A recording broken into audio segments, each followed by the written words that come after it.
Institute for engineers के ऊपर। और आज हम देखते हैं आपके प्रैक्टिस सेशन का कुछ एक नया सेशन के क्या कुछ क्वेश्चंस हम लोगों से पूछे जाते हैं, किस तरह से उनको आंसर करना है। तो सभी स्टूडेंट्स रेडी हैं? तो जल्दी से आप सभी स्टूडेंट ज्वाइन कर जाइए, फिर स्टार्ट करते हैं अपन आज का सेशन। चलिए तो काफी सारे क्वेश्चन हम कर चुके थे, कई सारे पैटर्न्स हम देख चुके थे हमारे क्वेश्चंस के, और उसी के रिगार्डिंग हम वापस आगे चलते हैं और एक नए क्वेश्चंस की शुरुआत करते हैं। देखते हैं क्या है आपका नया क्वेश्चन। सबसे पहला क्वेश्चन है आपके स्क्रीन के ऊपर, आप सभी लोगों को यहाँ पर विजिबल होगा कि क्वेश्चन क्या पूछ रहा है यहाँ पर कि in a wet soil mass air occupy 1/6 of its volume, कि जो एयर है वो ऑक्यूपाई करिए 1/6 of its volume and water occupy 1/3 of its volume, the void ratio will be, कि वॉइड रेशियो क्या होने वाला है। जल्दी से जितने भी स्टूडेंट्स यहाँ पर लाइव हैं जल्दी से इसका रिप्लाई करिएगा क्या आंसर इसका होने वाला है।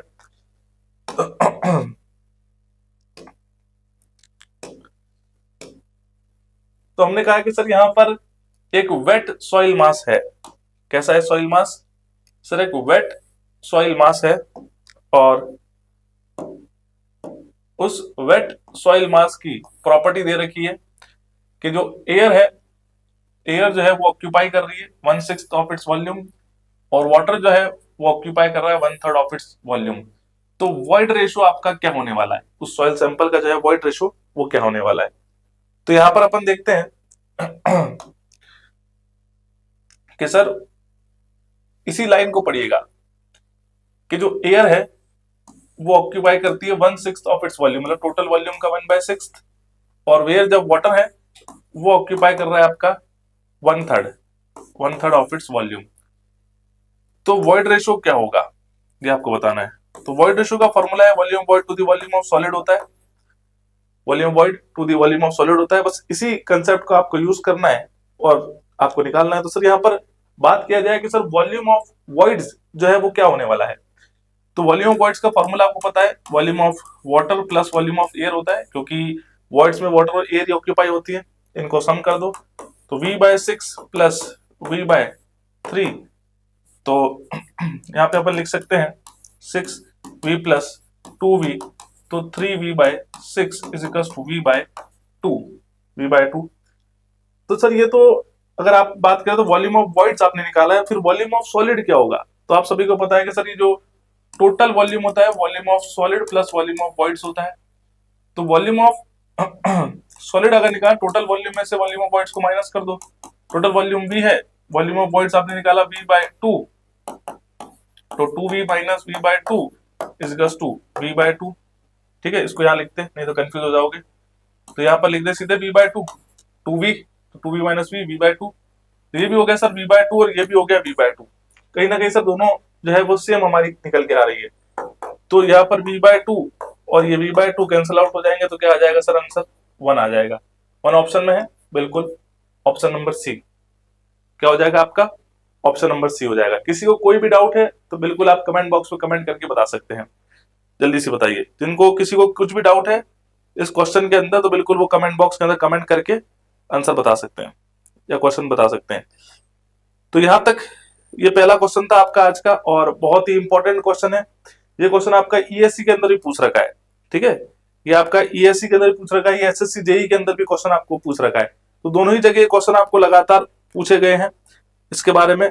तो उसी चीज को आपको ध्यान रखना है और बताना है कि सर किस तरह का क्वेश्चन आते हैं। तो ये बड़ा ही कंसेप्चुअल क्वेश्चन इसको कह सकते हैं, तो आपको याद रखना है। और इसका आंसर जो है, और इसी तरह का स्टेटमेंट आपको देखने को मिलता है जब भी आता है, तो केवल वो क्या करेगा, ऑप्शन चेंज कर देगा आपका, बाकी आंसर जो है लगभग आपको इसी तरह का देखने को मिलेगा यहाँ पर।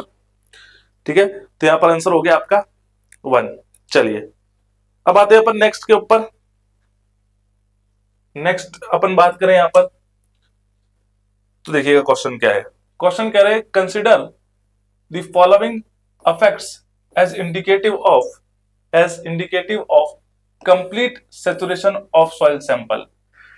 कि सर कौन से इफेक्ट्स हमें शो होते हैं जब सॉइल सैंपल कैसा है, कंप्लीटली सैचुरेटेड है। पहला लिख रखा है पोर वाटर प्रेशर क्या पॉजिटिव होगा, volume of water to the volume of voids क्या इक्वल टू 1 होगा क्या, relative density is equal to 1 होगी क्या, ये आपको बताना है। ठीक है, कमेंट आपके लगातार यहाँ पर देख रहे हैं, बताइएगा कि सर कौन सा स्टेटमेंट सही होगा। तो बोल रहे which of the following statement are correct. इनमें से जो स्टेटमेंट आपको 3 गिवन है इनमें से कौन सा स्टेटमेंट सही होगा? ये 2017 ईएससी का क्वेश्चन आपको देखने को मिल रहा है। तो यहाँ पर अपने को उन पॉइंट्स को समझना है बेटा। क्या समझना है कि जो पॉइंट्स यहाँ पर लिखे हैं उन पॉइंट्स को हम अच्छे से समझ पा रहे हैं कि नहीं समझ पा रहे, वो हमारा बेसिक अंडरस्टैंडिंग होनी चाहिए। तो बोला कि सर किस तरह की सॉइल है, तो सबसे पहले सर ये देखिए कंप्लीटली सेचुरेशन लिखा है। जैसे कंप्लीटली सेचुरेशन लिखा, देखो आप क्या जानते हो, मैं बताता हूँ आपको सेचुरेटेड सॉइल के बारे में। आप क्या जानते हो? कंप्लीटली बोले, फुली बोले, या सेचुरेटेड सॉइल मास की बात करें तो सर ये टू फेज सिस्टम है। यस और नो? टू फेज सिस्टम है जिसमें सॉइल के साथ क्या होने वाला है सर? वाटर होगा। सॉइल प्लस वाटर आपका होगा। अब इस कंडीशन में अगर बात करें कि पोर वाटर प्रेशर जो है वो कैसा होने वाला है, अगर बात करें पोर वाटर प्रेशर क्या पॉजिटिव होगा? बिल्कुल पोर वाटर प्रेशर पॉजिटिव होगा, क्योंकि इसके अंदर वॉइड्स के अंदर वाटर है और ये एग्जर्ट करेगा प्रेशर, और वो भी कौन सा करेगा सर? पॉजिटिव। नेगेटिव प्रेशर कब होता है? जब आपका सक्शन हो या कैपिलरी हो। सक्शन या कैपिलरी के केस में होता है आपका नेगेटिव प्रेशर, अदरवाइज तो प्रेशर कैसा रहेगा सर? पॉजिटिव रहेगा। तो स्टेटमेंट फर्स्ट आपका सही है ना? स्टेटमेंट फर्स्ट की बात करें तो वो स्टेटमेंट फर्स्ट आपका सही है। Volume of water to the volume of voids is equal to 1। तो सर कहीं ना कहीं वॉइड रेशो की बात कर रहा है, वॉल्यूम ऑफ वाटर नहीं, ये वॉइड रेशो नहीं, volume of water volume of voids की बात कर रहा है। Volume of water is equal to volume of water और वॉल्यूम ऑफ वॉइड्स क्या इक्वल होंगे? सर सेचुरेशन कंडीशन है, अभी अपन को पता है कि सर टू फेज सिस्टम होता है। इतना होता है सर, टू फेज सिस्टम होता है, सॉइल प्लस वाटर, तो जितने भी वॉइड्स होंगे वो कंप्लीटली फिल विद वाटर होंगे। बिल्कुल। तो वॉल्यूम ऑफ वाटर जो है वो वॉल्यूम ऑफ वॉइड्स के इक्वल होगा। बिल्कुल, ये बात भी आपकी स्टेटमेंट सही है। Relative density is equal to 1। क्या रिलेटिव डेंसिटी 1 होगी क्या? अब यहां पर आता है कंफ्यूजन कि सर ये 2 पॉइंट भी हमें सही लग रहा है क्योंकि दोनों बराबर होंगे, तो क्या सर रिलेटिव डेंसिटी 1 होगी क्या? तो रिलेटिव डेंसिटी क्या होती है? डिग्री ऑफ कॉम्पैक्टनेस को शो करती है। It shows the degree of compactness कि सॉइल कितनी आपकी कॉम्पैक्टेड है, उसको वो शो करती है। अब सॉइल जितनी ज्यादा कॉम्पैक्टेड होगा उसका मतलब आईडी उसका उतना ही ज्यादा होगा।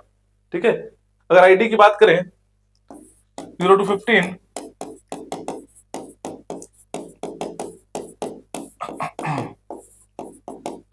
और ये 65 टू 85 और 85 टू 100, ये होती है सर आईडी की वैल्यूज। अगर अपन ने डेंसिटी इंडेक्स पढ़ा है तो आईडी की वैल्यूज है, और कहा जाता है सर जैसे जैसे वैल्यूज बढ़ती है वैसे कॉम्पैक्टनेस बढ़ती है, डेंसनेस बढ़ती है आपकी। इसको बोलते हैं सर वेरी लूज, ये मीडियम, ये डेंस और ये वेरी डेंस होती है। तो हमने कहा कि सर यहाँ पर 1 का मतलब क्या है? वो नियर बाय इधर है। 1 का मतलब क्या है कि वो इस नियर बाय इस रेंज में आ रहा है आपका। तो हमने कहा कि सर सैचुरेशन कंडीशन है तो डेंसिटी जो है वो 1 के नियर बाय नहीं हो सकती, क्योंकि जो सैचुरेशन कंडीशन में है तो वो सॉइल कैसी होगी सर? लूज होगी। जब उसके अंदर वाटर है तो उसकी स्ट्रेंथ ड्राई के करस्पॉन्डिंग तो क्या होगी सर? कम ही होगी। तो लूज के करस्पॉन्डिंग होगी, तो डेंस नहीं होगी। तो क्या इसकी डेंसिटी 1 होगी? नहीं। 1 क्यों नहीं बोल रहे? कि 1 डेंसनेस को शो करती है सर, जो 1 है वैल्यू डेंसनेस को शो करती है, और ये सैचुरेटेड कंडीशन में तो डेंस तो नहीं होगी। तो मतलब ये ऑप्शन आपका एलिमिनेट होगा। तो थर्ड एलिमिनेट होता है, तो ऑप्शन फिर क्या होगा आपका? ए होगा 1 और 2। ए होगा 1 और 2। इसमें भी आपको कोई डाउट है अभी भी तो बिल्कुल आप पूछ सकते हैं। जो बच्चों ने कोर्स परचेस कर रखा है वो एटलीस्ट लाइव आइएगा, क्योंकि जब आपने कोर्स लाइव परचेस किया तो लाइव आपको लेक्चर लेना बनता है। अगर आप लाइव लेक्चर लोगे तभी आप उसको बेहतरीन तरीके से आप समझ पाओगे। इस बात का बिल्कुल ध्यान रखिएगा। ठीक है, चलिए कोई बात नहीं। अब देखते हैं नेक्स्ट क्वेश्चन की तरफ आते हैं। Next question, a dry soil sample has equal amount of solids and voids by volume, its void ratio and porosity will be। अब इसको ध्यान से पढ़ना, क्वेश्चन बहुत ज्यादा डिफिकल्ट भी नहीं है पर इसका पूछने का तरीका बिल्कुल अलग है। एक ड्राई सॉइल सैंपल है जिसके equal amount of solids and voids bye volume, तो वॉल्यूम ऑफ सॉलिड और वॉल्यूम ऑफ वॉइड्स वो इक्वल है, ऐसा कहना चाह रहा है। ये ड्राई सॉइल सैंपल इसके अंदर इक्वल है amount of solids and voids of solid. तो अमाउंट ऑफ सॉलिड का जो वॉल्यूम है और वॉइड्स ऑफ सॉलिड वॉल्यूम जो है वो भी क्या है आपका? इक्वल है। तो उस कंडीशन में वॉइड रेशियो क्या होगा? तो हमने कहा सर वॉइड रेशियो का फॉर्मूला आप सभी जानते हैं, volume void to volume of solid होता है ना? तो अपन यहाँ पर कह सकते हैं कि सर ये दोनों इक्वल है, तो आंसर क्या आना है? अरे जब ये दोनों इक्वल है तो वीवी बाय वीवी कर दो, ये कट कैंसिल आउट हो गया, आंसर 1 आ गया। तो वॉइड रेशियो सर हमारा 1 आ चुका है ना? यहाँ पर 1 ऑप्शन में है क्या सर? बिल्कुल सर, इसमें भी ऑप्शन में है, यहाँ पर भी ऑप्शन में है। दूसरी चीज क्या पूछी सर, पोरोसिटी कितनी होने वाली है। तो अब सर क्या किया जाए, अब पोरोसिटी के लिए हमें रिलेशन लगा दो, ज्यादा दिमाग लगाने की रिक्वायरमेंट ही नहीं, रिलेशन लगा दो। कौन सा रिलेशन लगा दो, तो हमें पता ही है कि एन अगर अपने निकालना है, एन अगर हमें निकालना है तो ई अपॉन में 1 प्लस ई लगा दो। ई हो गया 1 अपॉन में 1 प्लस 1, तो ये हो गया 1 अपॉन में 2, इट इज इक्वल टू 0.5। तो पोरोसिटी कितना हो गया 0.5। और यहाँ लिखा है sir percentage, in terms of percentage, तो 100 से मल्टीप्लाई कर दो। और परसेंटेज में कितनी होगी सर 50%। कितनी होगी 50%। तो सर 1 और 50 तो यही आ रहा है आपका, तो ऑप्शन नंबर डी होगा। यस या नो, कि ऑप्शन नंबर क्या होगा सर आपका, डी होगा। कोई डाउट है किसी को, हर क्वेश्चन में आपसे मैं एक ही सवाल कर रहा हूं, किसी को डाउट है तो बिल्कुल आप सभी स्टूडेंट्स पूछ सकते हो। ठीक है, डाउट सब मुझे यहाँ पर कमेंट दिख रहे हैं, आप पूछ सकते हो। ठीक है, तो एक सिंपल सी बात आपके सामने करी थी कि सर ये वॉइड रेशो और पोरोसिटी जो है वो कितनी होने वाली है, ये आपको बताना है। और इसमें बोल दिया कि सर जो ड्राई सॉइल सैंपल है उसके equal amount of solids by and voids of volume. तो सॉलिड्स का वॉल्यूम और वॉइड्स का वॉल्यूम इक्वल है, जब दोनों इक्वल हो जाएगा तो कैंसिल आउट हो जाएंगे, आंसर 1 आ जाएगा। और 1 से जब इसको सॉल्व करोगे तो 0.5 आ रहा है। कितना आ रहा है 0.5, तो 1 और 0.5 मतलब ऑप्शन नंबर आपका डी है यहाँ पर। ठीक है, चलिए फिर आते हैं अपन नेक्स्ट के ऊपर। नेक्स्ट क्वेश्चन देखिएगा। नेक्स्ट क्वेश्चन क्या है कि which of the following statement are correct. इनमें से सर कौन सा स्टेटमेंट करेक्ट है, ऐसा क्वेश्चन पूछना चाह रहे हैं। किसके लिए, a partially saturated soil sample is an example of three phase system. क्या सर जो पार्शियली सैचुरेटेड सॉइल सैंपल है वो थ्री फेज सिस्टम का पार्ट है क्या। दूसरा कि the submerge density of soil sample is equal to saturated density divide by 1 plus water content. कि कह रहे हैं कि sir submerge density gamma sub और गामा डैश है ना, ये किसके इक्वल होगी, is equal to saturated density. Density के टर्म में लिख लो भले, गामा सब और gamma dash is equal to gamma sat upon में 1 प्लस डब्ल्यू, इसके इक्वल होगी क्या। ये स्टेटमेंट सेकंड कह रहा है। Next, void ratio of soil sample is defined as the volume of void to the volume of soil solid। तो क्या void ratio volume of void to the volume of solid होता है क्या। ये कुछ 3 स्टेटमेंट आप लोगों के सामने इन्होंने रखे हैं। पूछ रहे हैं कि सर करेक्ट इनमें से कौन सा होगा। तो पहला कंडीशन तो बिल्कुल सही है कि पार्शली सैचुरेटेड सॉइल सैंपल है, उसको 3 फेज सिस्टम होगा। बिल्कुल, पार्शली सैचुरेटेड सॉइल सैंपल के अंदर क्या होता है, soil plus water plus air. Partially है ना तो फुल्ली है ना ड्राई है, फुल्ली और ड्राई तो 2 फेस होता है। बिल्कुल ये बात सही है, 3 फेस सिस्टम का एग्जांपल है, फर्स्ट पॉइंट सही है। अब सबमर्ज डेंसिटी इक्वल होती है कि नहीं, गामा डी होता है भैया कि dry density gamma D is to gamma upon 1 plus W. तो जो ड्राई डेंसिटी होती है वो होती है bulk density divided by 1 plus W. तो ऐसा तो कोई रिलेशन है नहीं सबमर्ज डेंसिटी के रिगार्डिंग। ये जो है आपकी dry density is equal to gamma D is equal to gamma पर 1 प्लस डब्ल्यू होता है। तो ये स्टेटमेंट यहाँ पर आपका गलत प्रूव हो रहा है, ये जो यहाँ पर लिखा है ये आपका गलत है।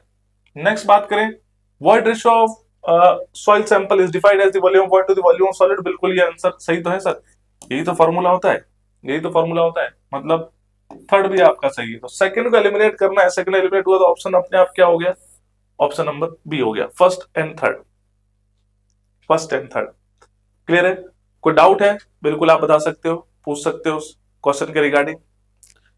कि यहाँ पर कहीं ना कहीं आपको डेंसिटी की बात की जा रही है, कहीं ना कहीं आपको डेंसिटी की बात की जा रही है, और इस वर्ड को आपको यहाँ पर समझना था कि क्या चीज, कि सबमर्ज डेंसिटी नहीं होती, ड्राई डेंसिटी बोल सकते हो, बल्क डेंसिटी 1 प्लस डब्ल्यू होता है, ये फॉर्मूला है ना।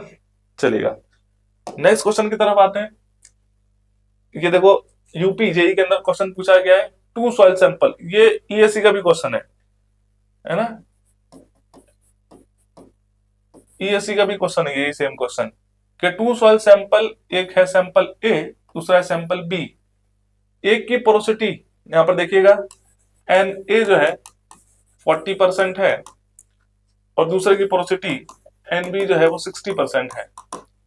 What is the ratio of the void ratio? तो EB अपॉन में EA का जो है वो रेशियो कितना होगा? ये क्वेश्चन आपसे यहाँ पर पूछ लिया गया है। पोरोसिटी देके वॉइड रेशियो पूछ लिया गया है, तो सर ये तो कोई बहुत बड़ी बात नहीं है बड़ी बात।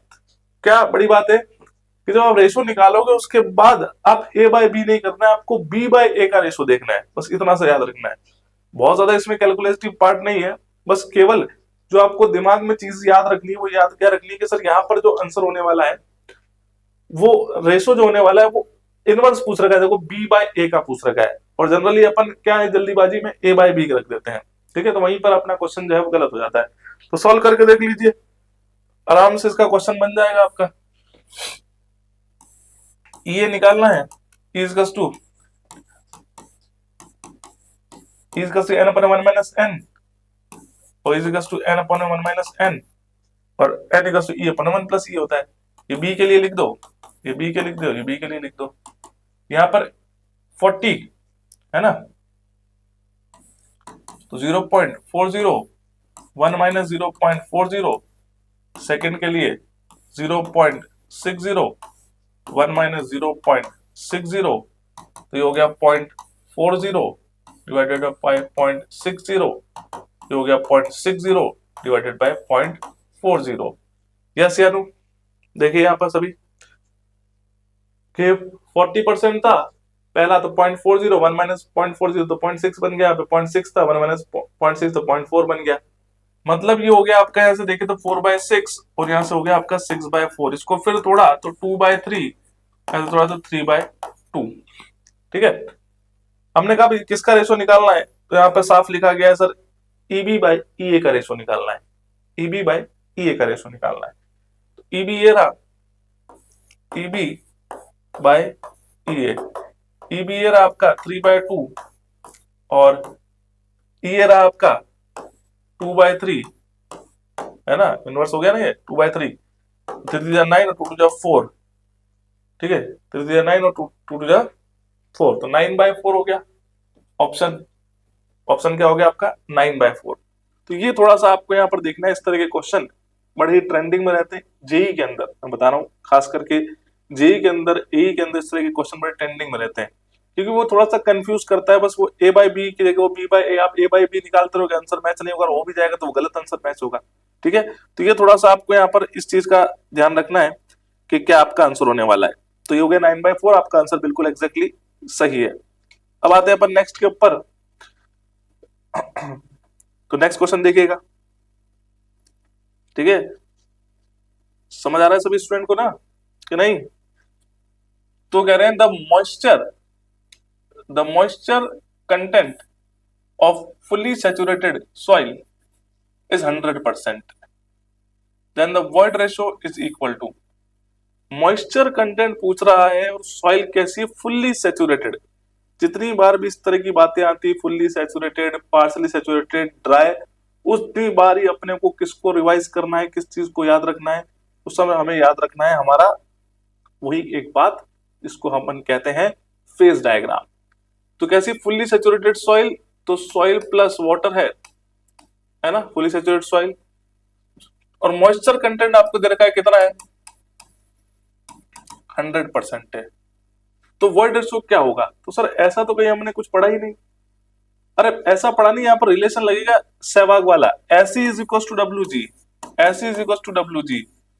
S तो हो गया सर आपका क्या, तो बोल रखा है सर फुल्ली सैचुरेटेड सॉइल के अंदर S की वैल्यू क्या होती है, ऑलवेज 1।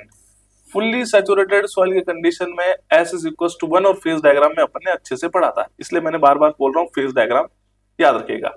तो S की वैल्यू 1 हो गई, बिल्कुल यहाँ पर S की वैल्यू 1 पुट करो, मल्टीप्लीकेशन में E जो है 100% है, डिवाइड बाय इसमें तो फ्रैक्शन आपका पॉइंट में लेते हैं, है ना, परसेंटेज में तो लेते नहीं है, तो डिवाइड बाय 100 क्या, तो 1 हो गया, इनटू इसको क्या लिख सकते हैं, परसेंटेज हटेगा तो कितना हो जाएगा 1, और वी कैन से 100%। जब भी आप पुट करते हैं, अगर 60 होता तो 0.60 करते हैं, तो बस वैसे 100 था तो कितना कर देंगे, 1 कर देंगे, और ये G हो गया। तो E इज इक्वल टू क्या हो जाने वाला है सर, यहाँ से G होने वाला है। ये तो क्वेश्चन पूछा है कि वॉइड रेशियो जो है वो इक्वल किसके होगा। अब सर यहाँ पर भी गड़बड़ी हो गई, स्पेसिफिक ग्रेविटी तो बोला, पर यहाँ पर सारे ऑप्शन में स्पेसिफिक ग्रेविटी है कि सर जितने भी ऑप्शन हमें दिख रहे हैं यहाँ पर उस सभी में तो स्पेसिफिक ग्रेविटी है। तो फिर क्या पता करना है, कौन सी स्पेसिफिक ग्रेविटी होगी? तो इसमें आपको स्पेसिफिक ग्रेविटी की नॉलेज भी होनी चाहिए कि स्पेसिफिक ग्रेविटी दो तरह की होती है, एक होती है ट्रू या बोलते हैं स्पेसिफिक ग्रेविटी ऑफ सॉलिड, है ना, या जिसको बोलते हैं एब्सोल्यूट स्पेसिफिक ग्रेविटी। दूसरी होती है आपकी मास स्पेसिफिक ग्रेविटी, जिसे अपरेंट स्पेसिफिक ग्रेविटी भी कहते हैं। तो मास होती है जीएम और ट्रू होती है जी। तो ये किसकी बात कर रहा है? ये जी मतलब ये ट्रू स्पेसिफिक ग्रेविटी है, ये होती है जी, और मास होती है आपकी जीएम। और इसका तो कोई लेना नहीं है, हाफ होगा ये आपका 1/3 होगा, ऐसा तो कुछ नहीं है, तो डायरेक्टली प्रोपोर्शनल आ रहा है और इक्वल बता रहा है। तो यहाँ पर किसके होगा? तो जी मतलब कौन सी? True specific gravity. अगर यहाँ पर जीएम होता तो अपन बोलते कि मास स्पेसिफिक ग्रेविटी, पर जीएम तो इसमें आता ही नहीं है। हमेशा यहाँ पे जो जी लिखा होता है वो ट्रू स्पेसिफिक ग्रेविटी होती है। डन, ठीक है। तो इसका आंसर क्या हो गया आपका? True specific gravity. चलिएगा next question. For a given sandy soil whose soil grains are spherical in shape and uniform size, then the theoretical void ratio is। बड़ा ही इंपॉर्टेंट क्वेश्चन है, जनरली तो इसको डाटाबेस क्वेश्चन कहा जाता है, पर इसका एक्सप्लेनेशन भी है। ऐसा नहीं है सर, इसका एक्सप्लेनेशन भी आपके पास है। तो बताइएगा पहले जिनको आंसर पता है कि सैंडी सॉइल है और ग्रेन्स कैसे, सैंडी सॉइल है और सॉइल के ग्रेन्स आर स्फेरिकल है, स्फेरिकल इन शेप। शेप कैसा है उसका? स्फेरिकल है। और कहीं ना कहीं वो यूनिफॉर्म एक ही तरह के हैं, यूनिफॉर्म इन साइज। यूनिफॉर्म का मतलब वो सभी particles, majority of the particles are of same size. जो मेजॉरिटी ऑफ द पार्टिकल्स यदि सेम साइज के हैं तो उनको बोलते हैं यूनिफॉर्मली ग्रेडेड सॉइल कहते हैं। और मेजॉरिटी ऑफ द पार्टिकल्स अगर डिफरेंट डिफरेंट साइज के तो उसे अपन क्या कहते हैं? आपका वेल ग्रेडेड कहते हैं, ठीक है। तो थ्योरेटिकल वॉइड रेशियो उस कंडीशन में क्या होगा, है ना। तो सर यहाँ पर अगर बात की जाए तो यहाँ पर दो होता है कि मैक्सिमम वॉइड रेशियो और एक minimum void ratio. Maximum void ratio और एक मिनिमम वॉइड रेशियो। तो मैक्सिमम वॉइड रेशियो जो होता है वो 0.91 होता है और मिनिमम वॉइड रेशियो होता है स्फेरिकल ग्रेन्स के लिए वो होता है 0.35। तो यहाँ पर आंसर क्या होगा? 0.91। कितना होगा सर? 0.91। डन, यहाँ तक क्लियर। अब बात ये आ रही है कि सर ये 0.91 ये आपके नोट्स के अंदर इजीली हर जो भी टॉपिक है उसमें आपको कहीं ना कहीं मिल जाएगा। मैक्सिमम मिनिमम वॉइड रेशियो बता रहा होगा यूनिफॉर्मली ग्रेडेड स्फेरिकल पार्टिकल्स के लिए, और वो 0.91 मैक्सिमम है और 0.35 मिनिमम है। इसका ये अगर पोरोसिटी निकालोगे तो 47% के समथिंग आती है, इसकी निकालोगे 25% के समथिंग आती है। ये भी आपको क्वेश्चन बनता है। तो मैक्सिमम वॉइड रेशियो पूछता है, मिनिमम वॉइड रेशियो पूछता है, मैक्सिमम पोरोसिटी बोले, मिनिमम पोरोसिटी बोले, ठीक है। तो वैसे आप कैलकुलेट करिएगा, पोरोसिटी जो है वो ऑलमोस्ट ये नियरली इक्वल लिख रहा है, एग्जैक्टली तो नहीं है, 45 और ये 25। बाकी आप सॉल्व करके देखिए 45 पॉइंट कुछ पॉइंट्स आते हैं यहाँ पर, 45 और 25 के समथिंग ये वैल्यूज आपकी आती है यहाँ पर बात कहां पर आके अटक रही है कि सर ये आता कैसे है ना। बात कहां पर आप अटक रही है कि सर यहाँ पर ये आता कैसे है, ये हमें पता होना चाहिए। तो ये जब ये आता कैसे है तो अपने को क्या करना है सर? आप पूछ रहे हैं कि वॉइड रेशियो निकालना है और volume of void to the volume of solid होता है, ये सभी को पता है। तो यहाँ पर देखिएगा मैं आपको थोड़ा सा एक्सप्लेन कर देता हूं इसको।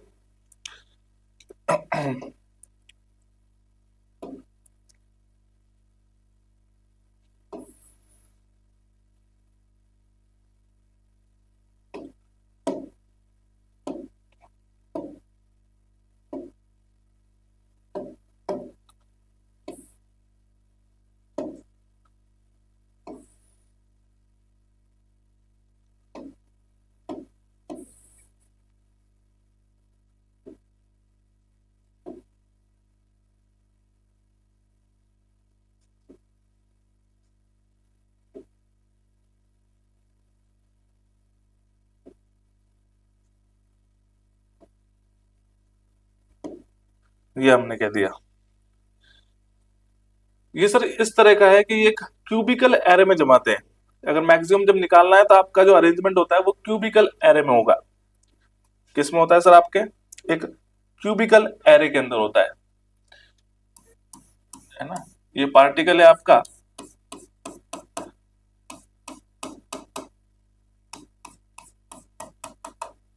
क्यूबिकल एरे में होता है। इसका डायमीटर जो है वो सभी को पता है कि कितना होगा सर, डी होगा।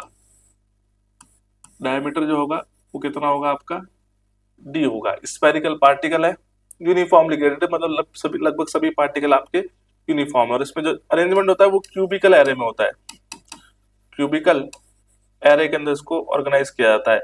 और अगर बात करें जब मिनिमम निकालते तो वो रोम्बोहेड्रल एरे में होता है। किसमें होता है, रोम्बोहेड्रल एरे में। तो volume of spherical particle pi D cube by 6 होता है। ठीक है, सभी जान ही रहे हैं कि सर ये जो स्फेरिकल का जो है वॉल्यूम जो होगा वो कितना होगा सर, स्फेयर का जो वॉल्यूम होगा वो कितना होगा, तो आप कह सकते हैं सर स्फेयर का जो वॉल्यूम होता है वो पाई डी क्यूब बाय 6 होता है। यहां पर अगर बात करें कि वॉल्यूम ऑफ वॉइड्स की, ये जो वॉइड्स है इनका वॉल्यूम की बात करें तो volume of voids total volume minus volume of solid हो जाएगा, ये होता है। क्योंकि यहाँ पर अगर बात करूं टोटल वॉल्यूम की तो volume of solid plus volume of void होता है। अब इतनी बार अपन लिख चुके हैं इसलिए अपन ने सीधा ही लिख दिया है इसको कि वॉल्यूम ऑफ वॉइड जो होगा टोटल में से वॉल्यूम ऑफ सॉलिड को माइनस कर दिया जाए। तो टोटल वॉल्यूम जो है वो कितना होने वाला है, टोटल वॉल्यूम जो है वो कितना होने वाला है सर, ये टोटल वॉल्यूम में से इसको माइनस कर दो स्फेरिकल को तो वॉल्यूम ऑफ वॉइड्स आपके निकल के आ जाएंगे, कोई इशू ही नहीं है।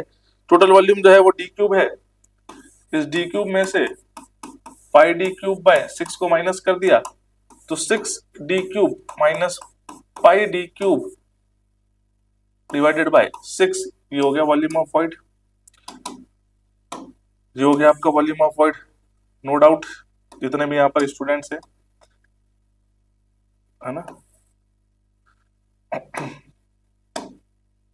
चलिए, अब हमने कहा कि सर ये तो वॉल्यूम ऑफ वॉइड्स हो गया, अब क्या कर दो, यहाँ पर तो वॉइड रेशो पूछा था तो निकाल दो ना volume of void to the volume of solid.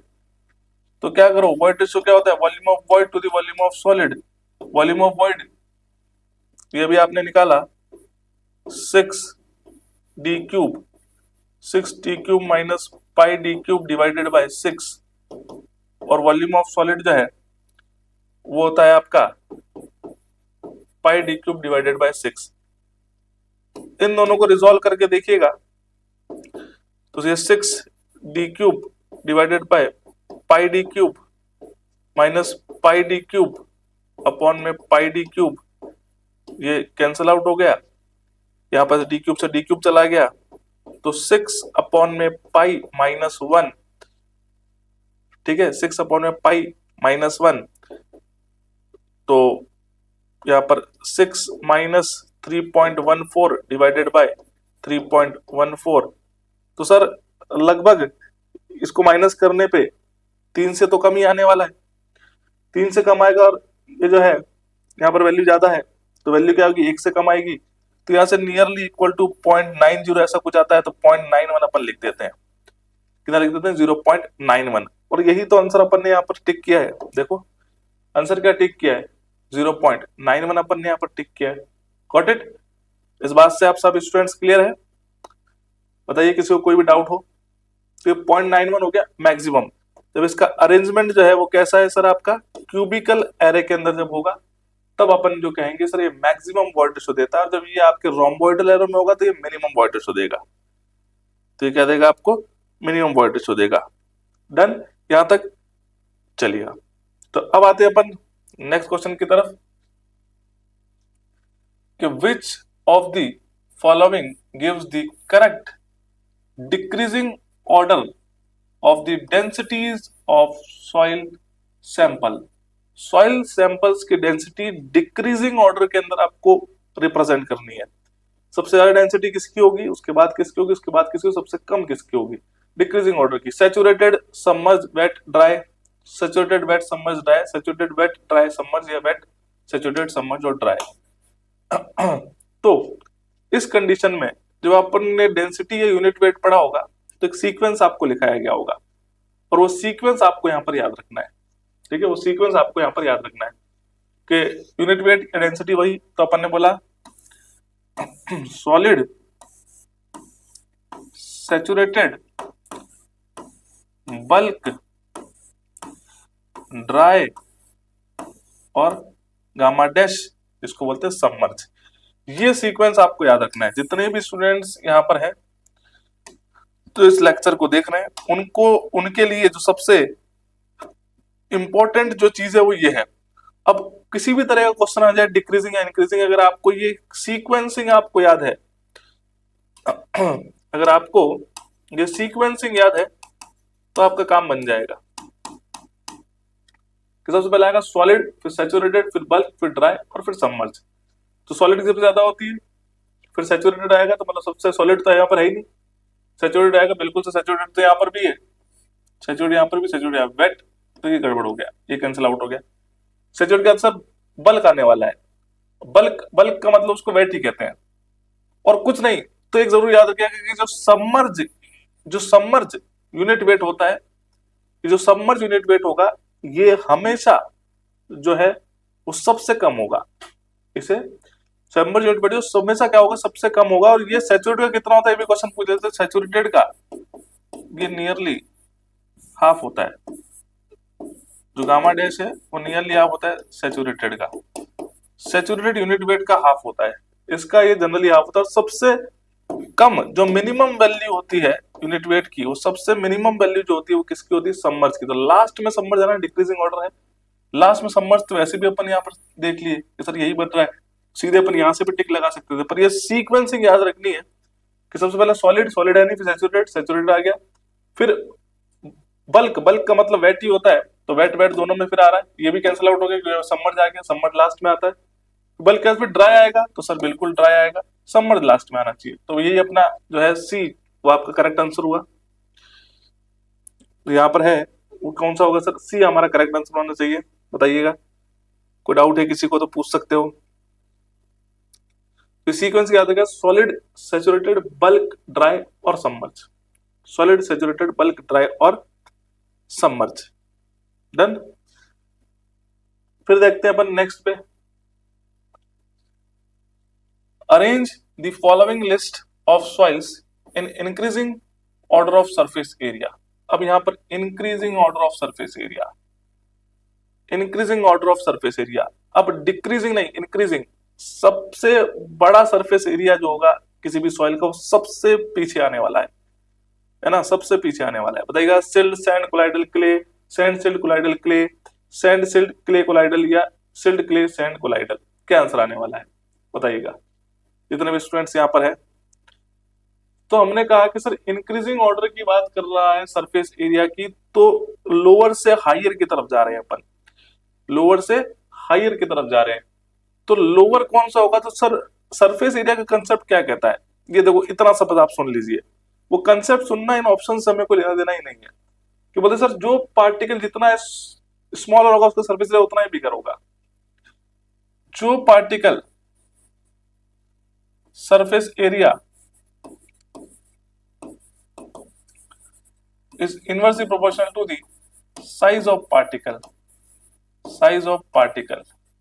बस ये याद रखिएगा कि सर जिस पार्टिकल की साइज, जिस पार्टिकल की साइज जितनी स्मॉलर होगी उसका सरफेस एरिया उतना ही लार्जर या बिगर होगा। तो इनमें से अपन सभी जानते हैं सबसे बड़ा कौन सा होता है, boulder, cobble, gravel, sand, silt, clay और कोलाइडल। तो सबसे स्मॉलर पार्टिकल जो है, स्मॉलर पार्टिकल जो है, और सबसे लार्जर या बिगर पार्टिकल जो है वो बोल्डर है। स्मॉलर, जो जितना स्मॉलर होगा सरफेस एरिया उतना ही बड़ा होगा। तो कोलाइडल पीछे आएगा। कोलाइडल के बाद देखो क्ले आ रहा है, बिल्कुल कोलाइडल के बाद में सर क्ले आया, क्ले का सिल्ट आ रहा है, सिल्ट आ रहा है, सिल्ट के बाद में सैंड आएगा, सर सैंड आ रहा है। Option number C, option number C done हुआ।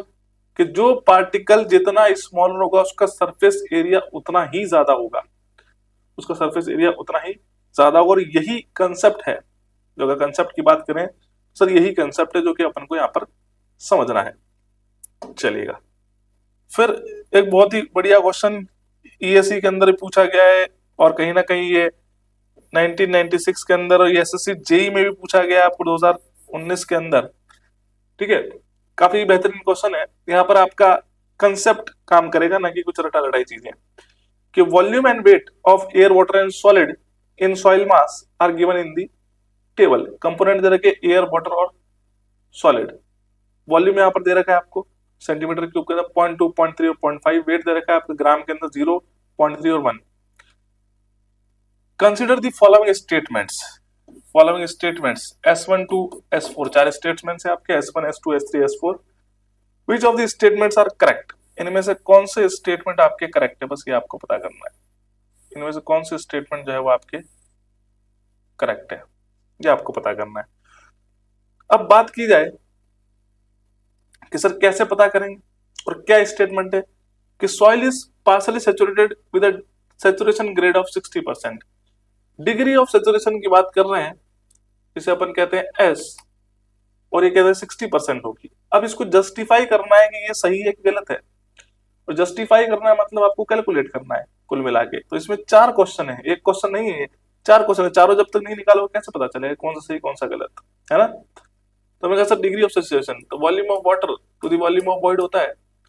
वॉल्यूम ऑफ वाटर कितना है? वॉल्यूम ऑफ वाटर 0.3, और वॉल्यूम ऑफ वॉइड, अब देखो आगे कंसेप्ट कि सर वॉल्यूम ऑफ वॉइड क्या होगा, सभी को पता है volume of void volume of water plus volume of air होता है। तो वॉल्यूम ऑफ एयर और वाटर को सम कर दो, कितना हो गया 0.2 प्लस 0.3, ये 0.5 हो गया, ये हो गया 0.5, तो ये हो गया 3/5। 3/5 कितना हो गया, परसेंटेज में निकालना है, इंटू 100 कर दो, तो 5 2 जा 10 0 थे, 60% आ गया, एग्जैक्टली सही है। तो क्या सर S1 स्टेटमेंट सही है? बिल्कुल, हमने निकाल के देखा सर S1 स्टेटमेंट सही है ना। तो एक चीज तो हमने निकाली। तो यहाँ पर क्या ध्यान रखा कि सर जब क्वेश्चन आएगा तो रटी रटाई चीजें नहीं, हमें कंसेप्ट भी पता होने चाहिए, तब जाके वो क्वेश्चन आप इजीली कर पाओगे। कोई टफ नहीं है क्वेश्चन, ठीक है। पर अगर आप अपने कंसेप्ट से पढ़ रखा है तो चीजों का आप अच्छी तरह से समझ पाएंगे, ठीक है। सभी को क्लियर है? अब आगे देखते हैं कि वॉइड रेशो निकालना है। Void ratio volume of void to the volume of solid होता है। तो वॉल्यूम ऑफ वॉइड तो अपने निकाल लिया, बार बार निकालने की जरूरत नहीं है। 0.5 कितनी बार भी जोड़ोगे तो वही आएगा, कि वॉइड के अंदर एयर और वाटर होते हैं, है ना। और यहाँ पर पार्शली भी लिखा था, ये भी ध्यान रखना, पार्शली सैचुरेटेड लिखा है इसलिए अपन ने इसको जोड़ दिया वॉल्यूम ऑफ वॉइड। अगर वो क्या लिखता, अगर वो फुल्ली सैचुरेटेड लिखता तो केवल वाटर का ही लिखते फिर अपन, है ना। फिर अपन ने कहा कि void ratio volume void to the volume of solid, और वॉल्यूम ऑफ वॉइड तो सर 0.5 था, वॉल्यूम ऑफ सॉलिड ये रहा 0.5, इसको कैंसिल आउट किया, 1 आया आंसर। तो वॉइड रेशो 40% बता रहा, तो ये स्टेटमेंट गलत हुआ सर। 40% कैसे आ रहा है, हमारा तो 1 आ रहा है। Volume void to the volume solid को डिवाइड कर रहे हैं, वॉल्यूम ऑफ वॉइड ये रहा 0.5, वॉल्यूम ऑफ सॉलिड 0.5, तो आंसर तो 1 आना चाहिए, या 40%, ये गलत है। वाटर कंटेंट की बात करें तो वाटर कंटेंट सभी जानते हैं, weight of water to the weight of solid होता है। अब आगे वेट की कहानी, अब एक्सिस चेंज कर दो, बस ध्यान रखना कि एक्सिस चेंज कर दो, तो माइंड को बिल्कुल एक्टिव रखना है। वहीं अपन सॉल्यूशन करते गए तो फिर गड़बड़ हो जाएंगे। तो वेट की बात कर रहे हैं तो वेट वाला एक्सिस पर आ जाओ। वेट ऑफ वाटर कितना है सर 0.3, और वेट ऑफ सॉलिड कितना है 1.0। वेट ऑफ वाटर और वेट ऑफ सॉलिड ये रहा, तो ये कितना हो गया इंटू 100, परसेंटेज में रिप्रेजेंट करना है इसको, तो 0.3 1.0 इंटू 100, तो वही हो गया आपका कितना, ये हो गया आपका 30%, 30% हो गया, 1 0 से 1 0 कट गया, और वो 30% आपका बन के आ गया, है ना। चलिए, तो ये 30%, तो क्या वाटर कंटेंट 30% सही है सर? स्टेटमेंट थर्ड तो हमें सही लग रहा है। अब सैचुरेटेड यूनिट वेट 1.5 ग्राम पर सीसी, सैचुरेटेड यूनिट वेट वो भी कौन सा, सैचुरेटेड। तो वेट बाय वॉल्यूम होता है, वेट बाय वॉल्यूम होता है। तो सैचुरेटेड यूनिट वेट में किसका आएगा सर, वेट किसका आएगा, जल्दी से बताइए सैचुरेटेड यूनिट वेट में। इसको सॉल्व करके बताइए जल्दी, जितने भी स्टूडेंट है फास्ट, देखते हैं किसका आंसर सही आता है। तो ये वैसे तो यहाँ से भी आप इसको कैलकुलेट कर दिया, तो अपन यहाँ से भी आंसर बता सकते हैं कि सर क्या आंसर होने वाला है। फिर भी अगर आप चाह रहे हैं तो यहाँ से आप कैलकुलेट करके आंसर बताइएगा कि क्या आंसर आपका होने वाला है। तो सर सैचुरेटेड यूनिट वेट की बात करें तो वो कैसे निकलेगा, तो weight of saturated by volume, और वेट ऑफ सैचुरेटेड के अंदर अपन जानते हैं कि जब अपन ने फेज डायग्राम पढ़ा था, तो बार बार कह रहा हूं फेज डायग्राम को याद रखना है, उसके बिना तो आंसर होना ही नहीं है कि सैचुरेटेड में टू फेज सिस्टम कौन सा होता है, सॉलिड प्लस वाटर होता है, divided by total volume. Total volume में तो तीन चीजें होती है, सॉलिड, वाटर और एयर।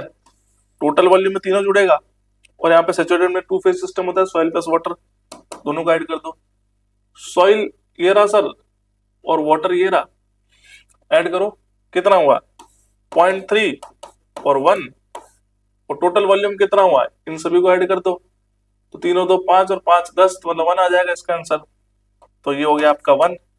तो 1.3 डिवाइडेड बाय 1, तो आंसर कितना है 1.3। यूनिट सर ग्राम में दे रखा है, ये ग्राम और सीसी, तो ग्राम पर सीसी हो गया 1.3, तो कितना आ रहा है सर 1.3 आ रहा है। तो क्या ये स्टेटमेंट गलत है क्या, बताओ। अरे क्या ये स्टेटमेंट गलत है क्या, बिल्कुल सर, ये तो गलत दिख ही रहा है कि हमारा आंसर कुछ और आ रहा है, ये आंसर कुछ और बता रहे हैं, कि हमारा आंसर जो कुछ और आ रहा है और यहाँ पर जो आंसर है वो क्या बता रहे हैं, ये कुछ और बता रहे हैं, ये 1.5 बता रहे हैं और हमारा आंसर 1.3 आ रहा है। तो ये भी अपन बोले तो गलत है एक तरह से, तो ये भी गलत है। तो ऑप्शन सही कौन सा 1 और 3 हुआ। अब गड़बड़ क्या हो गई सर, ये 1 और 3, 1 और 3 तो सर देखा जाए तो फिर किस में आ रहा है, इसमें आ रहा है, क्योंकि 2 तो बिल्कुल गलत है आपका, तो 1 और 3 इसमें आ रहा है केवल, 1 3 4 और 1 2 3। तो अपन कौन सा लगाएं फिर, कि सर फिर हम कौन सा लगाएं। तो देखा जाए तो कहीं ना कहीं तो ये क्वेश्चन ही मिसप्लेस है, पर इसको आंसर क्या माना गया था कि 1.3 है, तो उसको मान लिया नियरली इक्वल टू 1.5 ग्राम पर सीसी, ऐसा मान लिया गया था और फिर सॉल्व किया था। मतलब ऑप्शन नंबर 4 को सही मान लिया इन्होंने, एग्जैक्ट में सही नहीं है पर मान लिया 4 सही है। 4 सही होते तो पहला, तीसरा और चौथा ऑप्शन ये हो गया, ठीक है। तो ये उसमें थोड़ा सा कॉन्फ्लिक्ट किया गया था, बाकी एग्जैक्टली कैलकुलेशन कैसे की जाती है वो मैंने आपको आंसर बता दिया। अब यहाँ पर आंसर मैच नहीं हो रहा था, अपन ने वहां पर जो माना था उन्होंने आंसर की के अंदर, उसके अकॉर्डिंग अपन भी मान लेते हैं कि क्या मान लिया था यहाँ पर ऑप्शन, अरे यहाँ पर ऑप्शन क्या मान लिया था, तो यहाँ पर मान लिया था ऑप्शन नंबर ए को उन्होंने सही मान लिया था, 1 3 और 4 को, कि इसको नियरली इक्वल टू 1.5 उन्होंने कर दिया, ठीक है बस। तो इस तरह के जब क्वेश्चन आते हैं तो अपने को इंडिविजुअल कैलकुलेट करना, उसमें पूरा माइंड एक्टिव होना चाहिए, कब वेट आएगा, कब वॉल्यूम आएगा, वेट में क्या ऐड होगा, सैचुरेशन कंडीशन में क्या क्या ऐड होगा, टोटल वॉल्यूम में क्या ऐड होगा, वॉल्यूम वर्ड में क्या ऐड होगा, ठीक है, वो सारी बातें। Next is the submerge weight of soil solid per unit volume. Submerge weight, अब सर देखिए क्या कहना चाह रहे हैं, submerge weight per unit volume, तो इसे क्या कहेंगे, ये कह रहे हैं क्या बॉयंट यूनिट वेट कहते हैं, सैचुरेटेड यूनिट वेट कहते हैं, unit weight weight unit weight कहते हैं, ड्राई यूनिट वेट कहते हैं। तो सबमर्ज यूनिट वेट अगर अपन बोलेंगे सैचुरेटेड में, तो weight of saturated by volume अभी लिखा था कि सैचुरेटेड यूनिट वेट होता है, तो ऐसे ही sir weight of submerge by volume, तो आई थिंक क्या होना चाहिए सर आपका सबमर्ज यूनिट वेट होना चाहिए। पर सर सबमर्ज यूनिट वेट को और क्या कहते हैं सर, उसे बॉयंट यूनिट वेट भी कहते हैं, याद रखिएगा कि गामा डैश और gamma sub is also known as buoyant unit weight, उसे बॉयंट यूनिट वेट भी कहते हैं। बस ये स्टेटमेंट आप याद रखिएगा कि सबमर्ज यूनिट वेट को बॉयंट यूनिट वेट भी कहते हैं, ठीक है, क्लियर हुआ कि सबमर्ज कंडीशन जब किसी पार्टिकल्स को, किसी सॉइल को अपन पानी में डुबो देंगे, उस कंडीशन में, वो सबमर्ज कंडीशन में होगी, तो वहां पर एक बॉयंसी का फोर्स लगेगा, अपवर्ड थ्रस्ट लगेगा, एक अपवर्ड फोर्स लगेगा, उसे फोर्स ऑफ बॉयंसी कहते हैं। इस कारण से उसका वेट रिड्यूस हो जाता है, जो कि सैचुरेटेड का हाफ होता है, वो रिड्यूस क्यों होता है, क्योंकि नीचे से लग रहा है थ्रस्ट। जैसे अपन पानी में जाएंगे तो अपन हल्का महसूस करते हैं, क्योंकि हमारा वेट और वाटर जो है वो बॉयंसी लगाता है, उसको बोलते हैं सबमर्ज यूनिट वेट। ये आर्किमिडीज के थ्रू दिया गया था प्रिंसिपल बॉयंसी का, है ना। तो कई बार इसको आर्किमिडीज यूनिट वेट भी ऐसा कह देते हैं। बाकी प्रिंसिपल अगर पूछे तो वो आर्किमिडीज के प्रिंसिपल के थ्रू अपन इसको क्लासीफाई करते हैं। किसके थ्रू क्लासीफाई करते हैं? आर्किमिडीज के प्रिंसिपल के थ्रू अपन इसको क्लासीफाई करते हैं। यहां तक क्लियर हुआ? ठीक है, नेक्स्ट देखते हैं। द लूजनेस और denseness of sandy soil is numerically express in terms of, कि सर लूजनेस कोई बता रहा है और सर डेंसनेस कोई बता रहा है, और किसकी? सर कहीं ना कहीं सैंडी सॉइल लिख रखा है यहाँ पर। Is express in terms of maximum Proctor density, minimum void content, compaction moisture content, relative density और वॉइड रेशियो। तो सर लूजनेस और डेंसनेस जो होती है सैंडी सॉइल की, वो जो है न्यूमेरिकली रिप्रेजेंट जो है वो किन टर्म से की जाती है इनमें से? तो अभी बताया था कि सर डिग्री ऑफ कॉम्पैक्टनेस को कौन शो करता है? अरे सर डिग्री ऑफ कॉम्पैक्टनेस को कौन शो करता है? तो यहां पर लिखते हैं डिग्री ऑफ कॉम्पैक्टनेस जो शो होती है वो किसके थ्रू होती है? वो होती है आपकी रिलेटिव डेंसिटी, रिलेटिव डेंसिटी के थ्रू, जिसको और क्या कहते हैं? इसे डेंसिटी इंडेक्स भी कहते हैं। तो ये भी क्वेश्चन पूछा गया, डेंसिटी इंडेक्स जिसको बोलते हैं ID is also known as, तो ये याद रखिएगा, ये अभी हमारा क्वेश्चन है कि डेंसिटी इंडेक्स को और किस नाम से जानते हैं? इसको रिलेटिव डेंसिटी भी कहते हैं। और ये डिग्री ऑफ कॉम्पैक्टनेस को शो करती है आपके लूजेस्ट और डेंसेस्ट स्टेट में, किसी दोनों ही कंडीशन में, यदि वो लूजेस्ट स्टेट हो गया चाहे वो डेंसेस्ट स्टेट हो। उसकी टेबल अपन ने बनाई थी 0 से 15, 15 से 35, 35 से 65, 65 से 85, 85 से 100, वेरी लूज, मीडियम, डेंस और वेरी डेंस। तो जैसे जैसे आईडी की वैल्यू 1 की तरफ आएगी वैसे वैसे सॉइल की डेंसनेस, कॉम्पैक्टनेस, पैकिंग जो क्या होगी वो आपकी इंक्रीज होती जाएगी। वो क्या होगी सर? आपकी इंक्रीज होती जाएगी। यहां तक बातें आपको क्लियर है? तो कहा जाता है कि सर ये सैंडी सॉइल फिर क्यों लिख दिया? अरे ये कोर्स ग्रेन की प्रॉपर्टी है। तो याद रखिएगा density index relative density is the property of, तो it is the property of coarse grain soil, coarse grain soil की प्रॉपर्टी है, याद रखिए बड़े अच्छे से। कोर्स ग्रेन सॉइल, तो सैंड क्या है सर? कोर्स ग्रेन सॉइल में तो आता है, ठीक है। किस में आता है? कोर्स ग्रेन सॉइल में। यहां से 4 से 5 क्वेश्चन कवर हुए। पहला कैसा? डेंसिटी इंडेक्स रिलेटिव डेंसिटी है, वो क्या बताता है? डिग्री ऑफ कॉम्पैक्टनेस को बताता है या पैकिंग को बताता है, किसमें लूजेस्ट और डेंसेस्ट स्टेट के अंदर। और ये प्रॉपर्टी किसकी है? कोर्स ग्रेन सॉइल की प्रॉपर्टी है, ठीक है। आईडी की फॉर्मूले की बात करूं, फॉर्मूला बताता हूं आपको, ई मैक्स माइनस ई अपॉन में e max minus e minimum into 100। ये फॉर्मूला भी आपको याद रखना है, इस पर भी ऑब्जेक्टिव और न्यूमेरिकल आते हैं आपके, ठीक है। ऑब्जेक्टिव बोलेगा सही फॉर्मूला कौन सा है? तो e max minus e upon में e max minus e minimum, maximum void ratio, minimum void ratio, ये नेचुरल वॉइड रेशियो। ई जो होता है this is the natural void ratio, और आईडी जो है वो परसेंटेज में कैलकुलेट किया जाता है, ठीक है। डन यहां तक? और अपन देखते हैं next question. The trace moisture absorbed bye a dry soil from the atmosphere is called, क्या कह रहे हैं? The trace moisture absorbed by dry soil from the atmosphere, कि जो ड्राई सॉइल है वो एटमॉस्फेयर से मॉइस्चर को क्या करती है? ट्रेस करती है, एब्जॉर्ब करती है। उसे क्या कहते हैं? मॉइस्चर कंटेंट कहते हैं, वाटर कंटेंट कहते हैं, हाइग्रोस्कोपिक मॉइस्चर कहते हैं, या नन ऑफ दीज कहा जाता है? बताइएगा कि सर जो हमारी सॉइल है, ड्राई सॉइल, यदि वो एटमॉस्फेयर के अंदर जो मॉइस्चर उसको एब्जॉर्ब करती है उसे क्या कहते हैं? उसे हाइग्रोस्कोपिक प्रॉपर्टी कहते हैं, हाइग्रोस्कोपिक मॉइस्चर कहते हैं। कि moisture which is absorbed by the atmosphere, sir वो मॉइस्चर जो कि एटमॉस्फेयर के थ्रू एब्जॉर्ब किया जाए, this moisture is known as hygroscopic moisture, और इसे फिल्म वाटर भी कहते हैं, फिल्म वाटर भी कहते हैं, हाइग्रोस्कोपिक वाटर भी कहते हैं। तो पार्टिकल जो है एटमॉस्फेयर से जो अट्रैक्शन करता है मॉइस्चर का, in this moisture is term as hygroscopic water. ये एक थिन फिल्म के अकॉर्डिंग प्रेजेंट होता है पार्टिकल के चारों ओर, ठीक है। तो ये इसको बोलते हैं आपका हाइग्रोस्कोपिक मॉइस्चर। ऐसे 3 तरह के वाटर और होते हैं। कैपिलरी वाटर भी होता है जो कि अपर डायरेक्शन की तरफ राइज करता है, जो प्लांट यूज करता है अपनी ग्रोथ के लिए। एक होता है स्ट्रक्चरल वाटर, सुन के रखिएगा, सारे क्वेश्चन है जो कि सॉइल पार्टिकल के अंदर होता है, इनबिल्ट होता है, जो स्ट्रेंथ को रिप्रेजेंट करता है।